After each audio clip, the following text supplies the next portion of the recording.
ذهب الذين إذا مررت بدارهم فاحت نسائم عطرهم تتبعثر، قوم على حب الإله ترعرع. من صام رمضان إيمانا واحتسابا غفر الله له ما تقدم من ذنبه.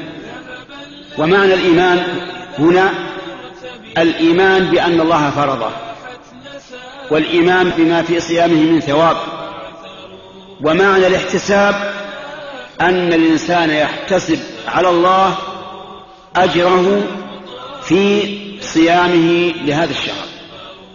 كثير منا والحمد لله يصلي، كلنا نصلي ونصوم رمضان، لكن هل يقع في قلوبنا أننا نريد بذلك ثواب الله وأن يكون هذا ذكرا لنا عند الله؟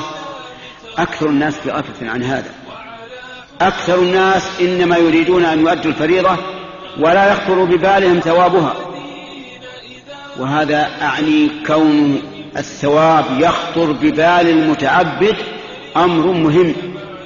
ولهذا قيد النبي صلى الله عليه وسلم قيد هذا الثواب العظيم لمن صام رمضان بأن يكون صيامه إيمانا واحتسابا لا عادة.